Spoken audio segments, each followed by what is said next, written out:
Okay, back to the good stuff, guys. And I'm just gonna jump right in.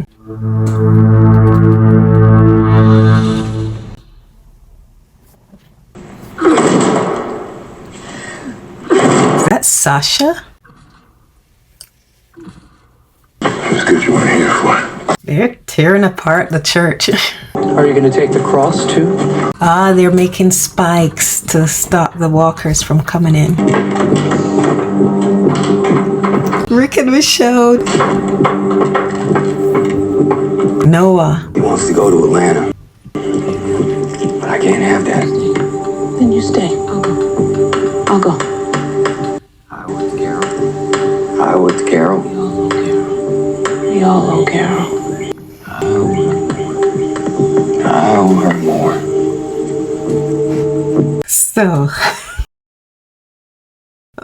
they want to try me. Oh my gosh. So Noah was the one that Daryl brought back. And I didn't do a reaction to episode 5 or 6, but I did read the summaries, and basically Daryl and Carol, in following the car that they saw with the cross in search of Beth, they came across Noah. Carol got hit by a car and Daryl brought Noah back to get the group to go with him to rescue both Beth and Carol. So now we have the conversation. We have Rick and Michonne and Carl. Carl is over to the side hammering away, but Rick and Michonne side by side as usual. I told you they will be a unit from now on. As we see at the side of the church, working together, it's Rick, Michonne, and Carl. Rick is discussing with Michonne that he can't allow Noah to go back or something like that, whatever. But basically to say that Rick says he has to go. And Michonne says, let me listen to it again. He wants to go to Atlanta.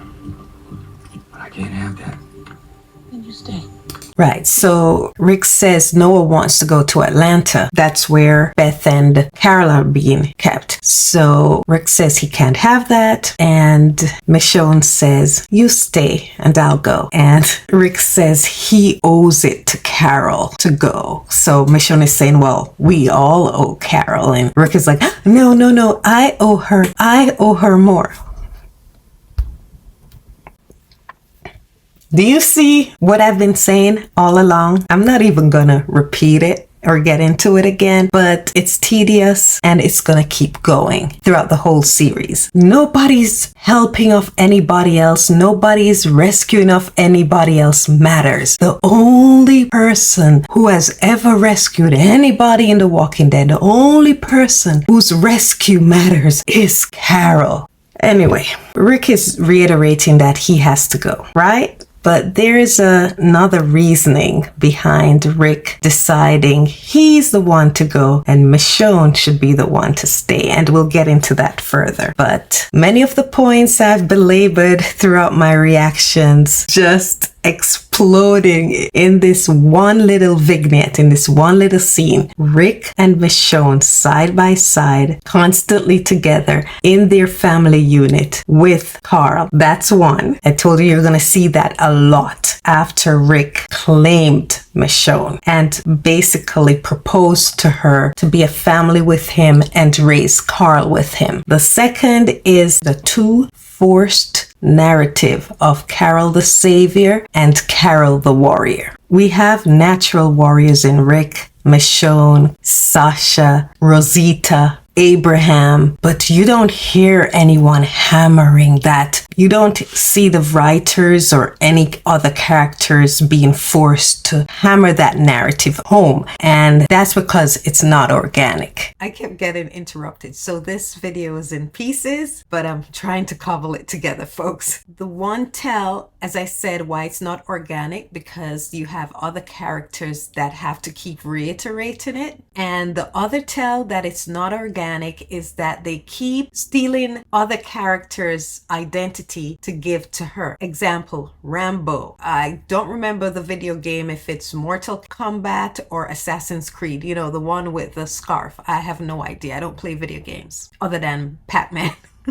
And the other character that they steal from, G.I. Jane, and famously in the latter seasons with the long hair and the fire, was supposed to emulate the Game of Thrones character with the dragons. Can't remember the name of the character, if it's Daenerys or whatever it is. You know who I'm talking about. You don't have to watch Game of Thrones to know the character, because Game of Thrones was a big pop culture event. So having to steal or take things from those characters to give another character from a completely different franchise some kind of characteristics to try to make that character iconic in the video game or in the action sphere, it's just giving desperate. And it didn't work, because that character, though very valuable in the main Walking Dead show, did not translate outside of the show. Because, and this is the irony, the character was valuable in herself, in who she was. The main thing I saw about her, survivor, overcame domestic violence. I started to not like the character because I saw selfishness, a manipulative selfishness in the character. And that's just a character trait that doesn't speak to me. It may speak to other people. That's their prerogative. But personally, this was not a character for me. But for the people that love the character, that character was valuable to them. And that character was valuable to the team. In my opinion, not most of the time due to the selfishness. But I cannot deny that she's a beloved character by many. That was, to me, good enough. And to keep playing on her strengths. They did not need to try to oversell with other people's characteristics or lie about what we could see, that the character wasn't physically a fighter or a warrior. They dumbed down other characters and dumbed down the presentation, dumbed down the show to try to sell something that was not believable and was forced. Because you have characters that are not fighters, that are not warriors,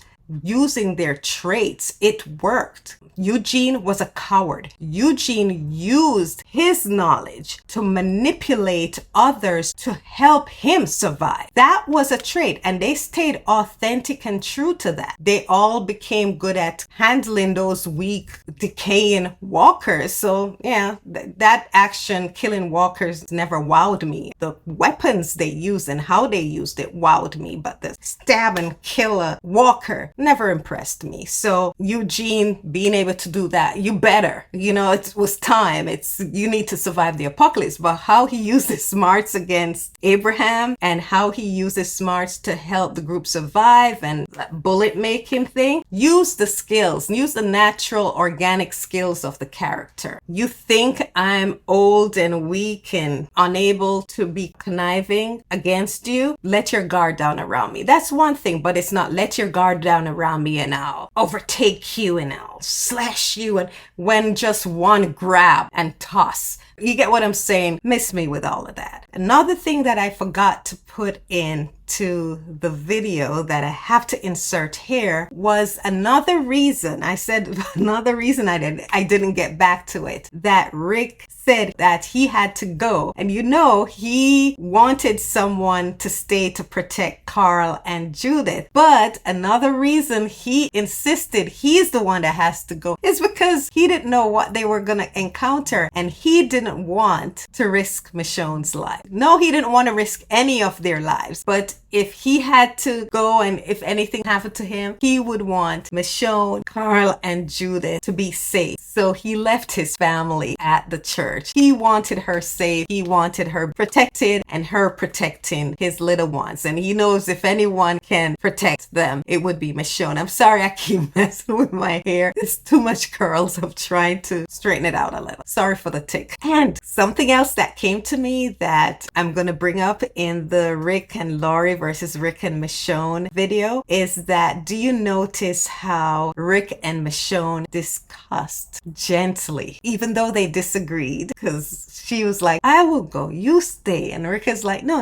I have to go. And it wasn't only about, because I owe Carol more. Please miss me with that again. But do you see how they handled conflict between them? They were so loving and so gentle with each other. And it was about looking out for for the other's best interest. It wasn't to put down, it wasn't to guilt the others, which Laurie did a lot. Laurie was like, yeah, I understand that's who he is. He's gonna go to try and be Captain Save Up, try to rescue others. But what about your family? What about us? She acted as if she agreed. And then when he actually is gonna do it, she's like, how dare you? You have your family here. Why aren't you staying with us? Protect. She centers herself with everything with Rick. She wanted Rick to put her first above everything else. Madame wanted to be the center of Rick's universe, right? Nobody else. He should not pay attention to anybody else. He shouldn't do for anybody else.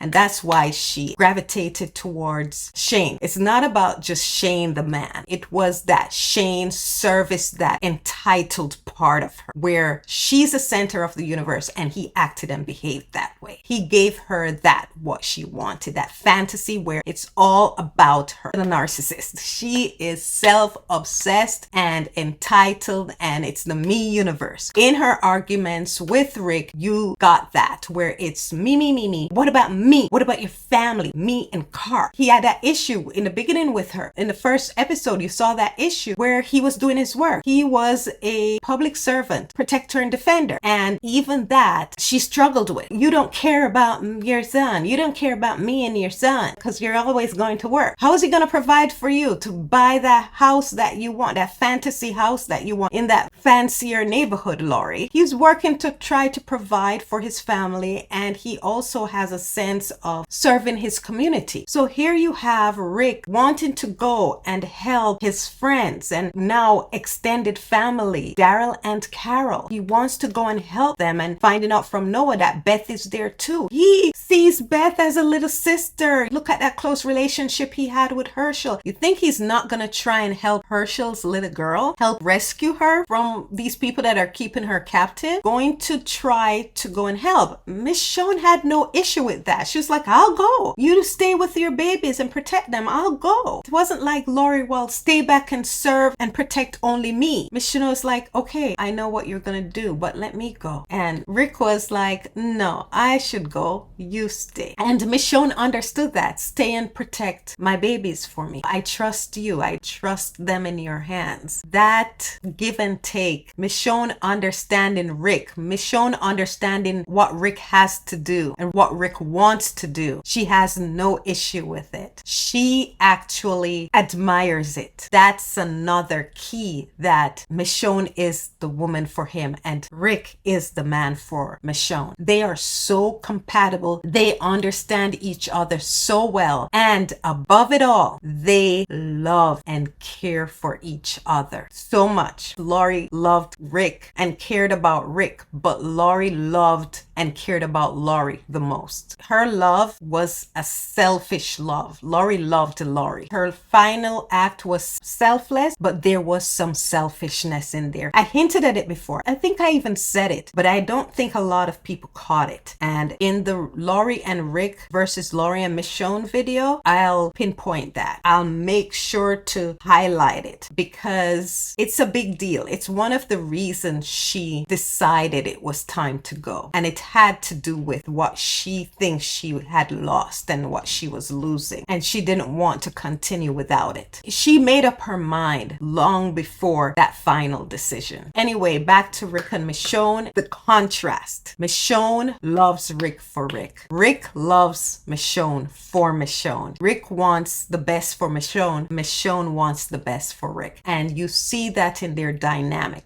And that's why that difference in who should go and who should stay didn't become a big deal and wasn't a big deal because they both had the same goal, which is to protect Carl and Judith and to help their friends. I can't believe that's the most important point for me in this episode and I left it out. And it's because I was about to discuss it and I got interrupted, and when I came back I started watching and it had moved on to a different scene and story, so I thought I had already discussed it, but I hadn't. I was thinking it, but I hadn't reacted verbally to it. So yeah. Well, thanks for keeping up with me and my different versions and outfits and hairstyles during this episode reaction onto the rest of the video. let's get back to what we're all here for. Look at Gabriel. Oh, you'll burn for this. He is so burdened with that. Oh, Judith.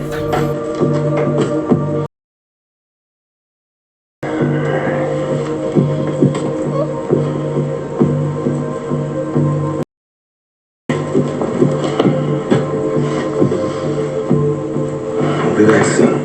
I know.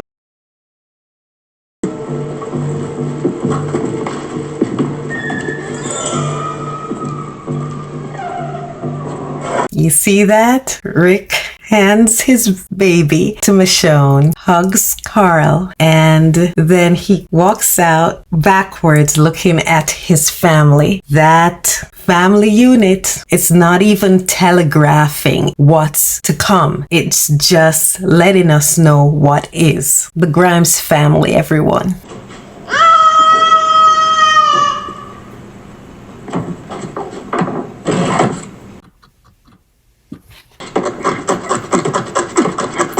Gabriel trying to scratch out the blood spatterings on the floor. He's trying to remove the stain of his sins. Are Sasha and Tyrese going with Rick and Daryl? Yeah. Beth. Oh, Carol, too.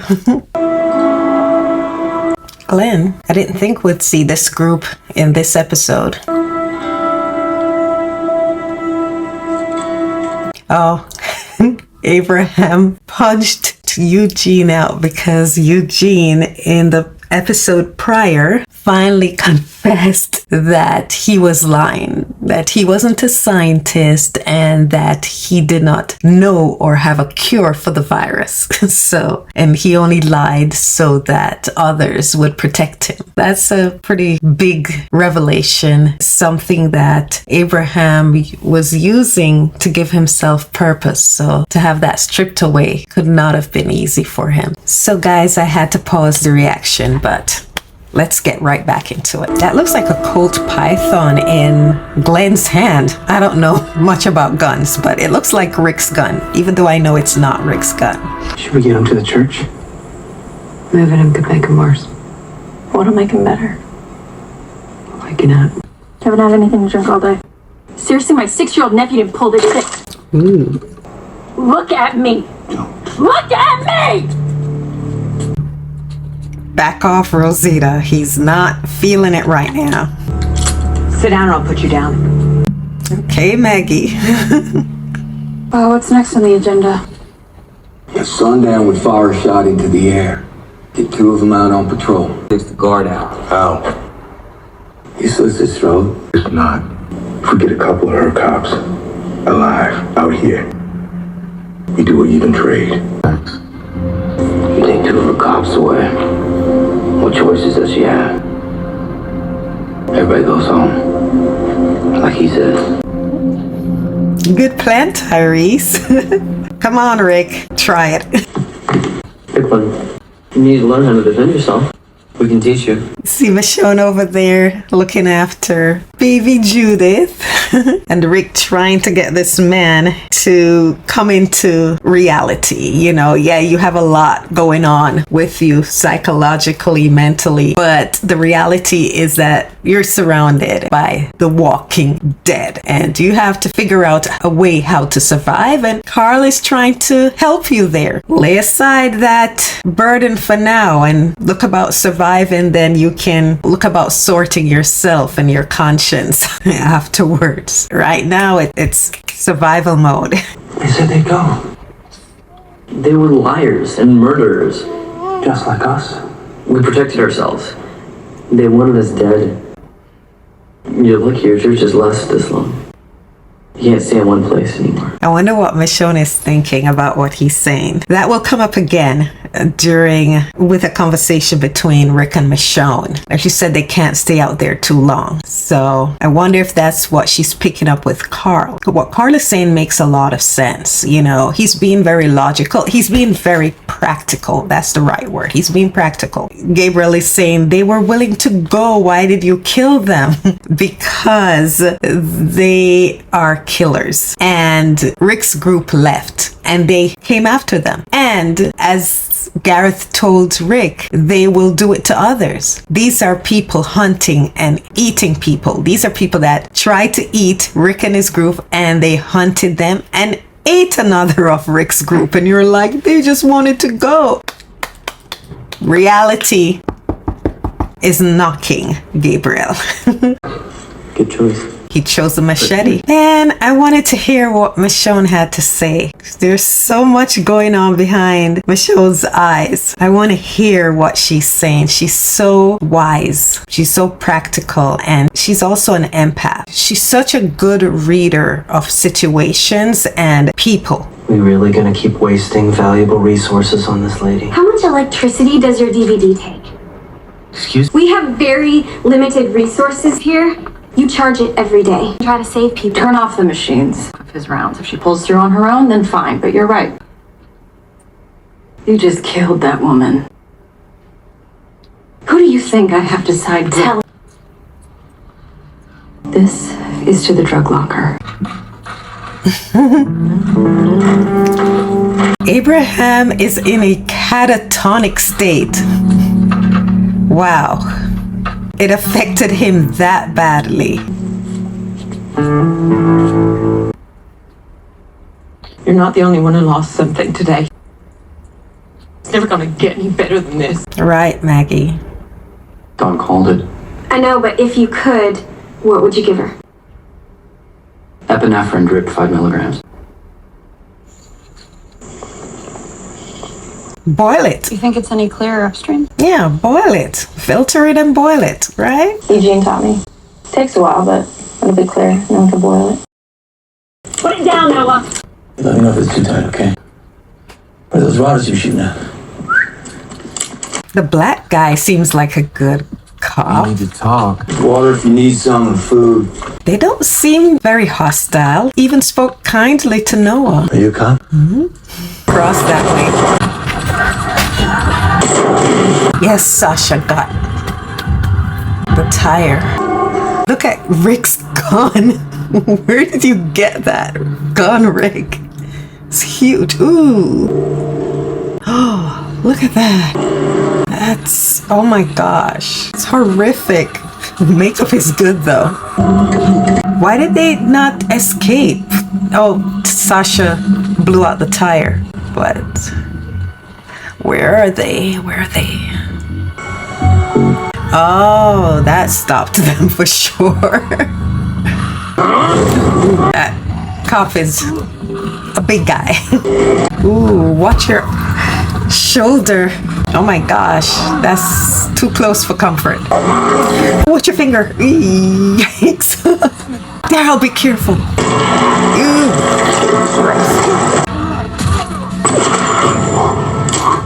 There you go. Rick saved him. You an asshole. Rick wants to pop him. And the guy wants to try to get the upper hand on Rick. This isn't... Rick.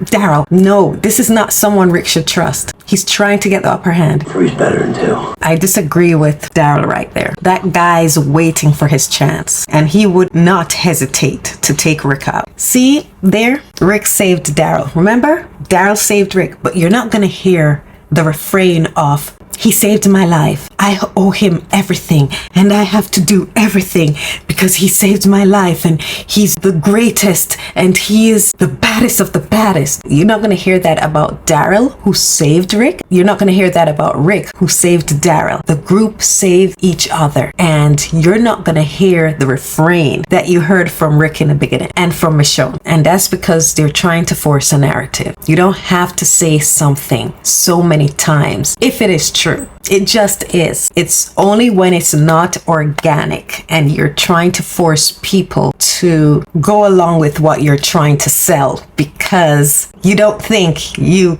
can sell it or that you're selling it that well. And the reason you don't think that is because, again, it's not organic. What's his name? I need to talk to him. Your plan's gonna get me and my friends killed. This deal work, and that'll leave us all dead. But if you let us go, we'll take care of Dawn ourselves. Yeah, right. And then we'll let your friends go, and this is over. Not happening. Let me help you. Let me hear what you have to say. Wherever we all wind up. You in? I'm in. Yay. You doing okay? I know all this is new to you. The things that we do, they're worth it.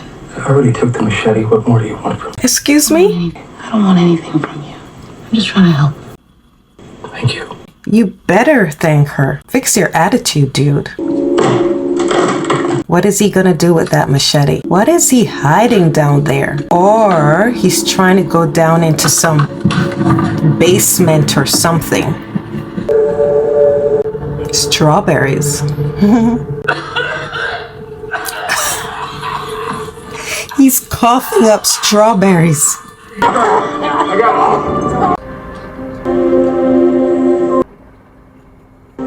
It's Beth.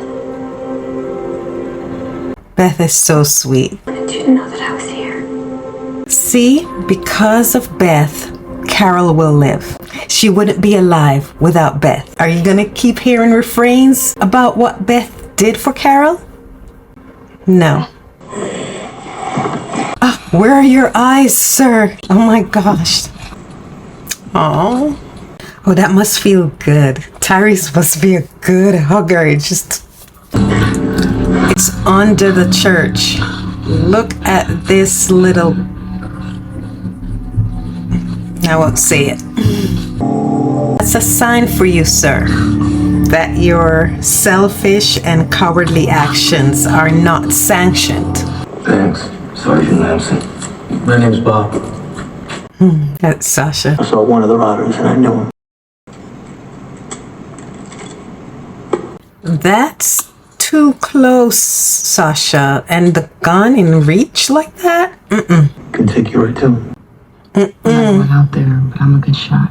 No, Sasha. Show me. He seems like a nice person, but in this situation,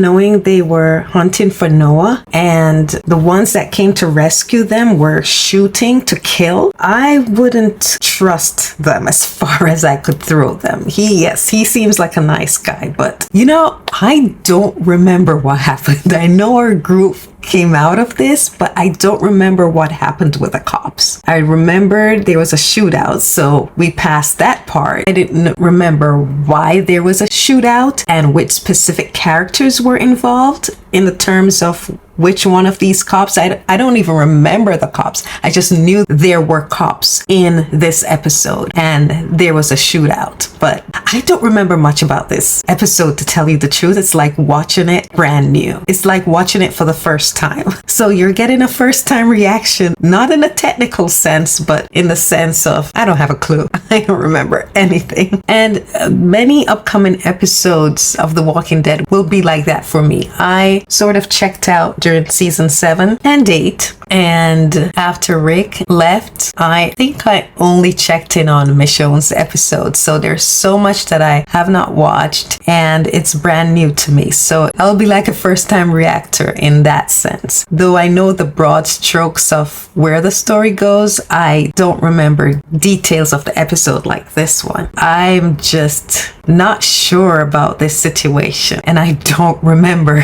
this situation. Abraham hasn't budged. Why did he sound like a walker? Like so not wise of you, Sasha. Oh my gosh. I feel a tension. He's leaning against it. I don't trust this situation. I just feel... I see him. Oh, look how he's looking at her. See?